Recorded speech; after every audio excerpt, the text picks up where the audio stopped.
Ibu, Bapak, Saudari, Saudara, anggota CU Sawiran yang berbahagia. Salam sejahtera.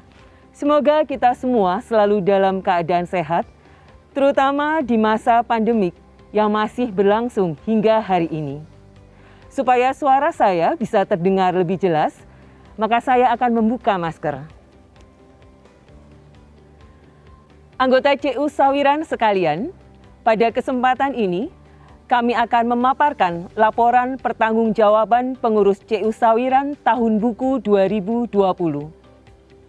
Paparan yang dilangsungkan secara audiovisual dan kami tampilkan menjelang RAT ke-27 dimaksudkan sebagai sarana untuk membantu anggota sekalian memahami laporan yang kami sajikan dalam buku RAT.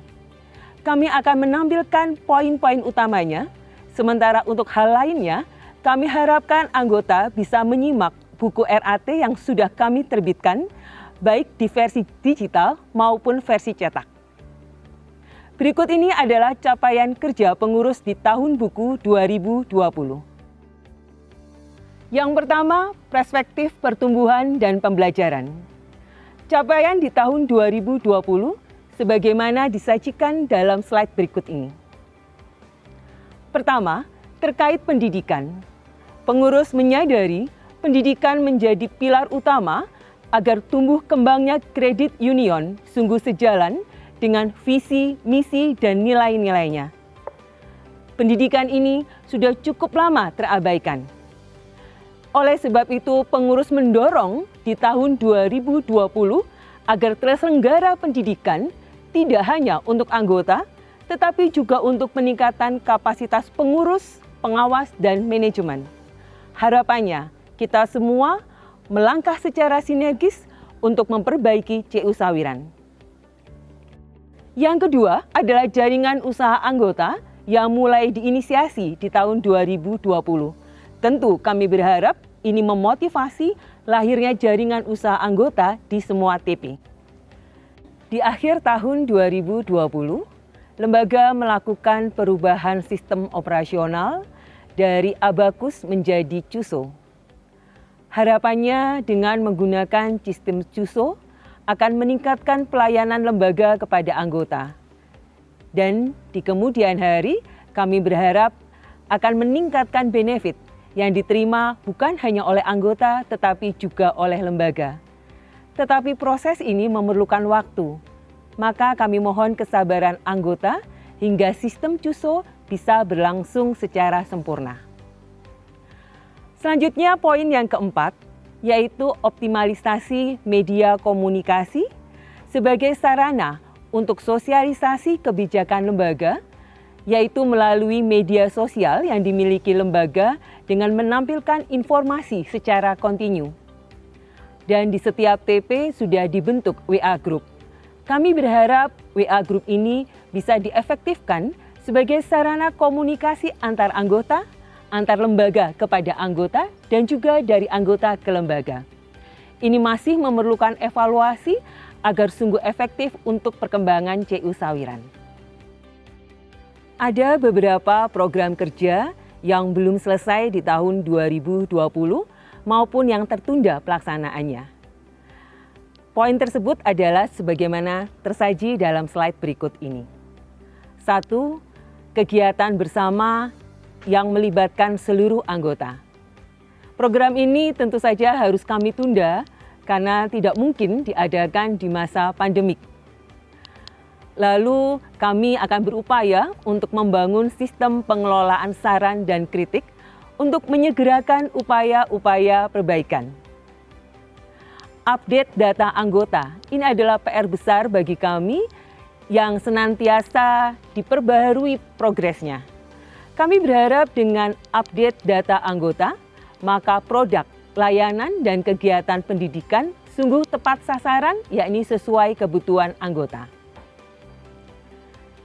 PR besar juga bagi pengurus yang akan kami lanjutkan di tahun 2021 adalah menyegerakan untuk ketentuan anggota perwakilan. Kami berharap Persus anggota perwakilan atau yang disebut sebagai sahabat bisa kami tetapkan di tahun ini sehingga akan lahir anggota-anggota perwakilan yang akan menjadi sarana komunikasi dan wadah aspirasi dari anggota kepada lembaga dan penyampaian informasi atau kebijakan dari lembaga kepada anggota. Yang kedua adalah perspektif bisnis internal. Perspektif ini meliputi tata kelola lembaga, yakni kepatuhan dan kepatutan lembaga pada perundang-undangan yang berlaku. Capaian kerja untuk tahun 2020 sebagaimana disajikan dalam slide berikut ini. Yang pertama yaitu perbaikan dan penerbitan beberapa SOP untuk meningkatkan profesionalisme kerja dan tertib administrasi. 2. Penyelesaian persoalan sertifikasi anggota. Anggota CU Sawiran yang berbahagia, pada RAT tahun buku 2019, pengurus telah menyampaikan temuan adanya cukup banyak persoalan sertifikasi anggota yang belum selesai, padahal pengurusan berkas itu sudah cukup lama. Pengurus bertanggung jawab pada persoalan ini. Kami sedang dalam upaya menyelesaikan permasalahan sertifikasi, bahkan juga dengan menggandeng pihak hukum. Tetapi proses ini tidak bisa selesai dalam waktu singkat dan juga tidak mudah. Kami tidak akan mengabaikan persoalan ini dan kami berharap di tahun 2021 ada titik terang yang lebih baik untuk persoalan ini. Kepada anggota yang memiliki permasalahan terkait sertifikasi, pengurus terbuka untuk melakukan pertemuan untuk bisa menyampaikan progresnya. 3. Perbaikan pada pencatatan aset dan inventaris. Memang kami tidak menampilkan daftar aset dan inventaris pada buku RAT. Namun tetap kami informasikan bahwa untuk aset lembaga berupa tanah dan bangunan, ini sedang dalam proses verifikasi kelengkapan berkas dan sedang diupayakan agar semua aset lembaga itu dimiliki atas nama lembaga. Tentu ini akan dikerjakan bertahap mengingat biaya yang dibutuhkan tidak sedikit. Dan jika ada perubahan pada aset lembaga, tentu akan selalu kami informasikan ke anggota. Sementara itu untuk inventaris di luar aset dan bangunan, ini sedang dalam proses pengerjaan untuk dimasukkan pencatatannya dalam sistem lapis. Selanjutnya adalah pembentukan tim untuk pengelolaan AIDA, yaitu aset yang diambil alih. Sehingga kami berharap untuk aset non-produktif itu bisa dikelola oleh tim khusus. Berikutnya adalah perubahan rumusan visi dan misi. Rumusan secara lengkap bisa dibaca dalam buku RAT atau yang tersaji pada slide berikut ini. Pengurus, pengawas, dan manajemen pada saat rapat kerja di akhir tahun 2020 merevisi rumusan visi misi dengan pertimbangan kita menyesuaikan dengan tuntutan perkembangan zaman seperti optimalisasi teknologi informasi. Lalu yang kedua, memantapkan arah gerakan CU Sawiran, yaitu dengan memuat di antaranya pilar pendidikan dan nilai solidaritas. Program kerja bisnis internal yang belum tuntas dan masih tertunda adalah yang pertama, menyempurnakan revisi anggaran dasar anggaran rumah tangga serta kelengkapan lembaga sesuai tata aturan yang berlaku saat ini. Proses revisi dan penyempurnaan tetap kami lakukan sampai dengan saat ini, tetapi memang belum tuntas. Yang kedua adalah penyusunan alat ukur kinerja dari pengurus dan pengawas. Dan selanjutnya menuntaskan penyelesaian persoalan sertifikasi anggota. Selanjutnya akan kami sampaikan perspektif produk dan layanan serta keuangan yang akan dipaparkan oleh bendahara pengurus. Selanjutnya kita masuk pada pembahasan perspektif produk dan layanan. Adapun capaian yang berhasil kami lakukan, yang pertama, penertiban simpanan non-anggota pada rekening Si Harum dan Si Calang. Yang kedua, perbaikan ketentuan produk simpanan dan produk pinjaman. Di antaranya, yang pertama, meningkatkan plafon pinjaman. Yang kedua, perubahan jasa simpanan dan jasa pinjaman. Bapak Ibu sekalian, pengurus memahami keinginan sebagian besar anggota untuk penurunan jasa pinjaman. Tapi perlu kita pahami bersama, harus ada keseimbangan antara jasa simpanan dan jasa pinjaman. Poin berikutnya, perbaikan premi perlindungan. Adapun program yang belum kami selesaikan, di antaranya, yang pertama, redesain produk simpanan berjangka dan produk pinjaman lain. Bapak Ibu sekalian, pengurus akan melakukan renegosiasi kepada anggota yang memiliki simpanan berjangka yang diakses pada tahun sebelumnya. Mengapa? Karena jasa yang kami berikan sangat memberatkan lembaga.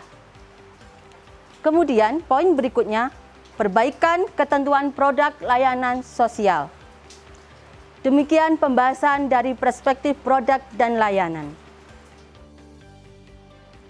Selanjutnya kita masuk pada pembahasan perspektif keuangan.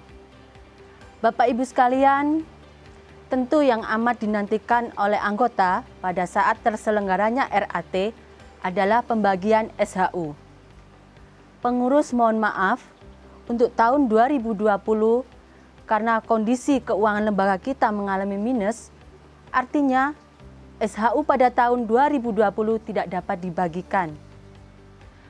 Adapun beberapa pembahasan pada perspektif keuangan, poin yang pertama, total aset lembaga. Mari kita simak pada grafik berikut ini. Tahun 2020, aset lembaga mengalami pertumbuhan negatif sebesar 8,14% dari tahun sebelumnya. Pada kondisi pandemi COVID-19, banyak anggota yang menarik simpanannya bahkan keluar dari keanggotaan. Poin berikutnya adalah pendapatan operasional. Mari kita lihat pada grafik berikut ini. Pada tahun 2020, pendapatan operasional lembaga mengalami pertumbuhan negatif sampai dengan 16,10% dari tahun sebelumnya. Pada masa pandemi COVID-19, kemampuan anggota atas pembayaran pinjamannya mengalami penurunan. Lembaga juga mengeluarkan kebijaksanaan relaksasi kredit berupa penundaan pembayaran jasa pinjaman anggota. Pada masa seperti ini, lembaga melakukan beberapa efisiensi. Yang pertama, penurunan jasa simpanan anggota. Ini terbukti dengan pertumbuhan positif dari beban operasional sebesar 12,59% dari tahun sebelumnya.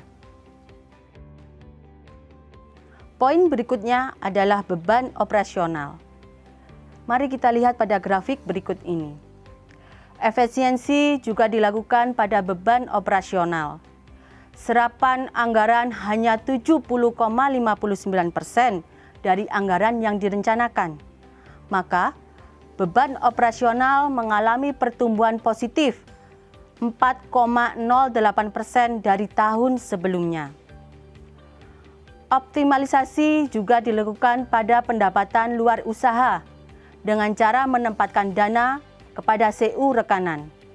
Dari penempatan dana ini, maka lembaga memperoleh imbal jasa simpanan.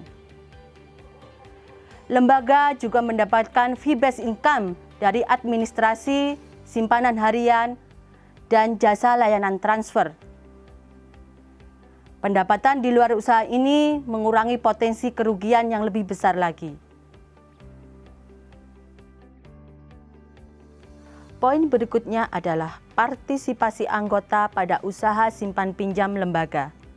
Mari kita lihat pada grafik berikut ini. Sampai dengan akhir 2020, pertumbuhan positif anggota tidak berbanding lurus dengan pertumbuhan akses anggota pada produk pinjaman. Tidak lebih dari 50% anggota yang mengakses produk pinjaman. Ini juga menjadi salah satu sebab semakin menurunnya pendapatan lembaga. Poin berikutnya adalah data simpanan anggota. Sampai dengan akhir 2020, sumber dana yang terhimpun dari anggota lebih besar ditempatkan pada kewajiban, khususnya simpanan berjangka sebesar 77,58%. Maka akibatnya adalah beban dana yang dikeluarkan lembaga untuk memberikan imbal jasa simpanan kepada anggota menjadi lebih besar. Maka potensi yang seharusnya menjadi SHU lebih terserap kepada beban dana jasa simpanan yang diberikan kepada anggota yang memiliki simpanan. Demikian pembahasan dari perspektif keuangan. Terima kasih. Selanjutnya kami kembalikan kepada Ketua Pengurus. Anggota CU Sawiran yang kami hormati, capaian SHU bukan sekadar cerminan dari proses bisnis yang berlangsung di CU Sawiran, tetapi juga menggambarkan tingkatan dari partisipasi dan solidaritas anggota yang bersama-sama menghidupi lembaga ini.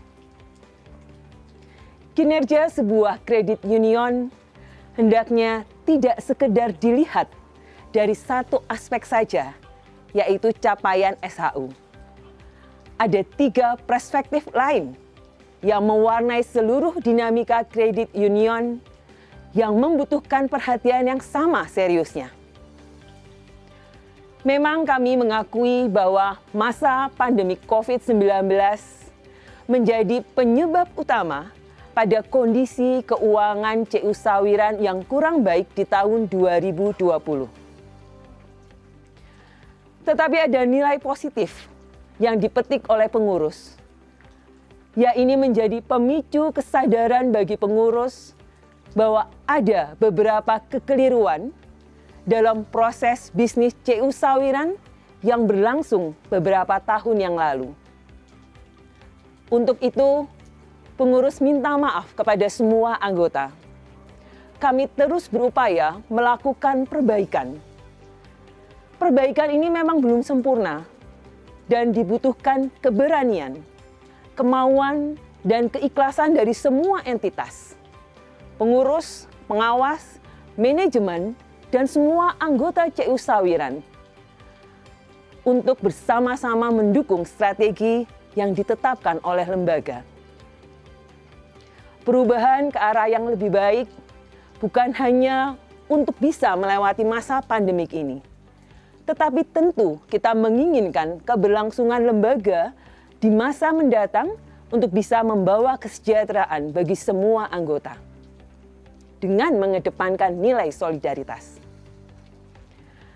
Demikianlah paparan pertanggungjawaban pengurus CU Sawiran untuk tahun buku 2020.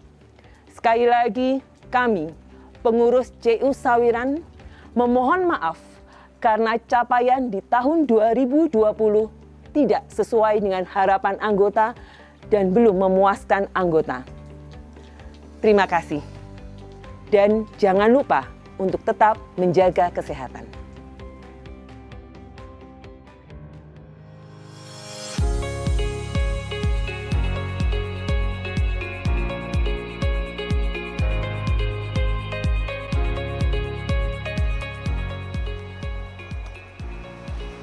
Assalamualaikum warahmatullahi wabarakatuh. Salam sejahtera, Hum Swastiastu, Namo Buddhaya, salam kebajikan, Hum Ulung Basuki Langgeng. Terima kasih waktu yang diberikan pada kami. Di sini kami akan menyampaikan laporan kepengawasan Koperasi Kredit CU Sawiran tahun buku 2020. Dalam laporan kepengawasan ini akan kita bagi menjadi 4 perspektif. Yang pertama, pertumbuhan dan pembelajaran. upaya lembaga dalam mengembalikan roh kredit union secara bertahap dapat berjalan dengan baik. Kegiatan-kegiatan pembelajaran sudah dapat dilakukan oleh anggota atau kepada anggota, pengurus, pengawas, dan manajemen. Adanya aktivitas berupa rumah belajar sawiran, lapak sawiran, dan sapa anggota mampu menumbuh kembangkan komunikasi yang baik dan harmonis dari setiap entitas pada lembaga, sehingga partisipasi semua elemen di lembaga bisa berjalan. Citra lembaga terus mengalami perubahan yang baik dengan terjalinnya sinergitas antar elemen di internal lembaga dan eksternal lembaga. Penataan kelembagaan terus menyesuaikan dengan aturan perundangan yang berlaku dan dengan dukungan teknologi informasi terbarukan pada tahun 2021. Anggota terus mengalami peningkatan hingga tahun 2020 ini sejumlah 8.688 anggota.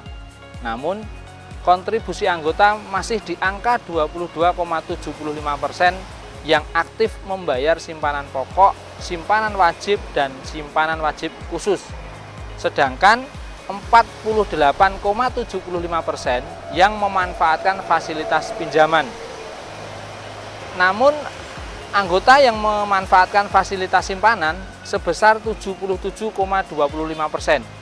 Jika hal ini diperhatikan, tentu angka tersebut kurang proporsional dalam operasional kelembagaan. Dalam perspektif produk dan layanan, dampak pandemi COVID-19 memberikan pengaruh yang cukup besar pada aktivitas dan layanan lembaga, terutama pada anggota. Telah ada beberapa langkah sebagai upaya untuk mempertahankan lembaga agar tetap mampu memberikan layanan yang baik, antara lain dengan efisiensi biaya operasional, relaksasi kredit, penurunan jasa simpanan, baik harian ataupun berjangka, tidak memberikan tunjangan prestasi bagi pembukaan simpanan Si Pintar baru. Adanya beban dari beberapa produk yang berpengaruh sangat besar terhadap kondisi keuangan lembaga. Maka, produk-produk ini harus segera diambil kebijakan terbaru yang disesuaikan dengan kondisi lembaga, baik internal ataupun secara makro. Kebijakan diambil tentu harus tetap demi keberlangsungan hidup lembaga dan juga hak-hak anggota terselamatkan. Kepuasan anggota menjadi salah satu tujuan dalam kegiatan Lembaga Koperasi Kredit CU Sawiran. Upaya-upaya dalam meningkatkan kepuasan anggota tentu dengan peningkatan pelayanan yang selama ini sudah bisa berjalan dengan baik. Pemanfaatan teknologi informasi sebagai salah satu faktor pendukung dalam operasional. Tentu dengan ketersediaan media komunikasi yang dimiliki lembaga agar lebih dimaksimalkan lagi. Dan tetap mengupayakan sapa anggota dalam pembelajaran menjadi kegiatan yang harus ditingkatkan. Dalam perspektif bisnis internal, kelembagaan hingga saat ini sangat taat aturan perundang-undangan yang berlaku dengan adanya akta notaris dan status badan hukum yang jelas. Adanya SK pengangkatan dan penugasan manajer, SK pengurus, dan SK pengawas. Hal tersebut tentu menjadikan pijakan dalam tata kelola lembaga yang baik. Dan harus terus dikembangkan dalam penataan kelembagaan tersebut agar proses-proses yang berlaku atau proses-proses yang ada mampu dikondisikan. Pencapaian atau pencabangan sesuai dengan wilayah yang telah dilakukan terus disesuaikan dengan ketercukupan sumber daya manusia untuk melengkapi posisi organ-organ kelembagaan. Budaya organisasi yang selama ini sudah berjalan dengan baik tentu perlu ada perbaikan dan peningkatan agar sesuai dengan kelembagaan organisasi dan kondisi ekonomi secara makro sehingga tidak stagnan dan dalam kondisi zona nyaman. Strategi organisasi dengan melakukan evaluasi dalam visi dan misi juga telah terselesaikan. Namun tentu arah strategi lembaga belum dapat berjalan jika visi dan misi ini belum mendapatkan persetujuan dan pengesahan dalam rapat anggota tahun 2020 ini. Dalam perspektif keuangan, pengawasan kinerja kelembagaan hingga saat ini secara administrasi berjalan dengan baik dengan hasil penilaian Penkes tahun 2020 dengan skor 67,35 dan dikategorikan cukup sehat. Jumlah tersebut diperoleh dari aspek permodalan dengan skor 12, aspek kualitas aktiva produktif dengan skor 18, aspek manajemen dengan skor 12,60, aspek efisiensi dengan skor 1,5, aspek likuiditas dengan skor 12,50, aspek kemandirian dan pertumbuhan dengan skor 0,75, sedangkan dalam aspek jati diri koperasi dengan skor 10. Dari hasil PROS dihasilkan analisa dengan nilai yang cukup sehat. Namun tentu dengan adanya perhatian dan peningkatan aktivitas yang lebih baik lagi agar pada tahun mendatang bisa mencapai nilai yang sehat. Hal-hal yang bisa disampaikan dalam analisa PROS ini antara lain bahwa perlindungan cadangan kerugian piutang kurang ideal, struktur keuangan cukup ideal, kualitas aset mengalami penurunan, nilai pengembalian dan biaya juga tidak ideal. Akan tetapi, likuiditas lembaga masih terjaga dan dalam kondisi aman, di mana pertumbuhan lembaga masih sangat baik. NPL masih sangat tinggi. Hal ini dikarenakan memang nilai aset tidak produktif terus mengalami peningkatan. Dalam kegiatan kepengawasan, hasil pemeriksaan objek adalah sebagai berikut, di mana kepengawasan dilakukan untuk menciptakan sinergitas yang baik dari semua elemen lembaga. Namun tentu tetap berpedoman pada aturan perundangan yang berlaku. Maka dalam kegiatan kepengawasan ini dilakukan dengan sistem BIN-DALWAS atau pembinaan, pengendalian, dan pengawasan. Dengan hasil pemeriksaan sebagai berikut, bahwa pada evaluasi pendidikan dan pengembangan usaha anggota, secara perlahan upaya mengembalikan roh kredit union bahwa pendidikan dasar sebagai dasar pengelolaan lembaga dengan pemberdayaan anggota dapat dilaksanakan dengan pendidikan. Maka dengan munculnya rumah belajar sawiran, lapak sawiran, dan aktivitas sapa anggota selama ini menjadikan lembaga secara nyata hadir di tengah-tengah anggota. Contohnya yang di samping ini bahwa ini hasil dari upaya anggota, upaya sapa anggota, sehingga untuk TP Blitar khususnya mampu berkolaborasi dalam pengembangan usaha masing-masing. Hasil pemeriksaan objek dalam kredit di mana dampak pandemi COVID-19 sangat terasa mulai bulan April 2020 yang tentu berpengaruh terhadap kondisi keuangan lembaga. Dengan ketidakmampuan anggota membayar kewajibannya yang kemudian disikapi dengan terbitnya SK tentang relaksasi kredit. Dan pada aktivitas itu ada sebanyak 210 anggota yang mengajukan relaksasi kredit selama jangka waktu yang telah ditentukan berdasarkan SK pengurus.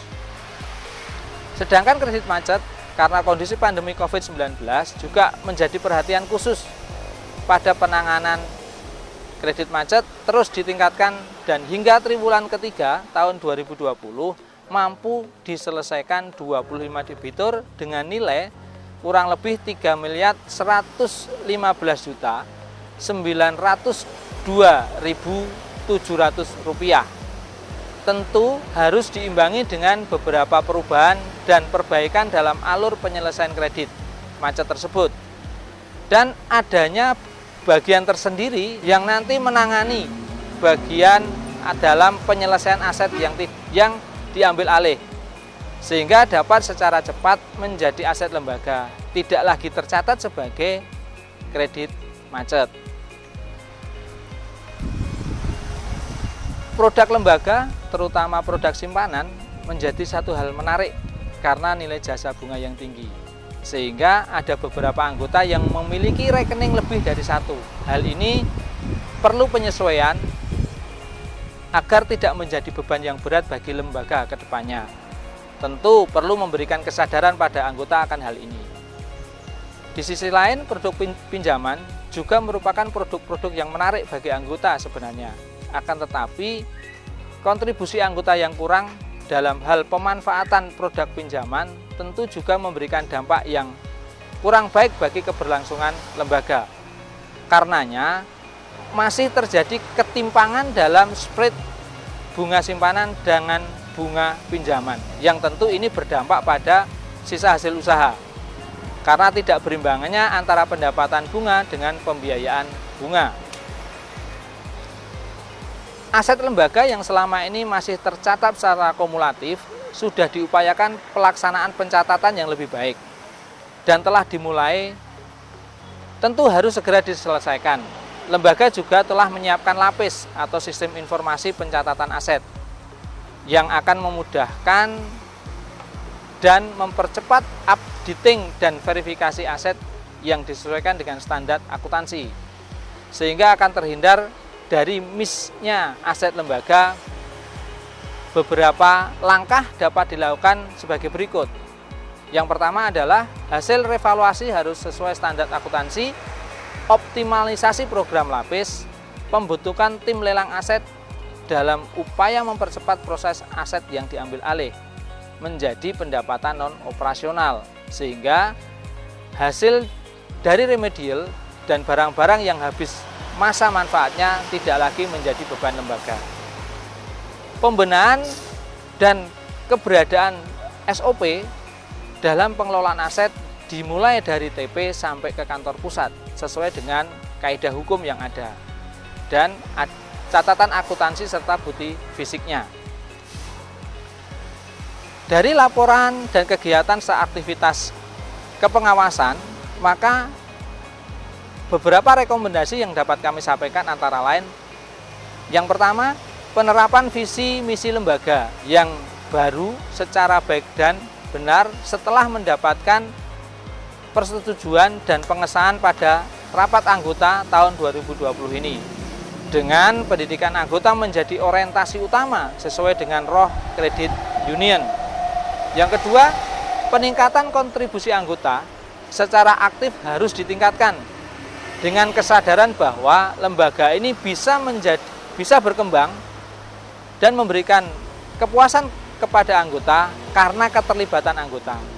Yang ketiga, pendampingan anggota dengan kegiatan rumah belajar sawiran, lapak sawiran, dan kegiatan sapa anggota harus terus ditingkatkan dengan melibatkan semua entitas lembaga Koperasi Kredit CU Sawiran.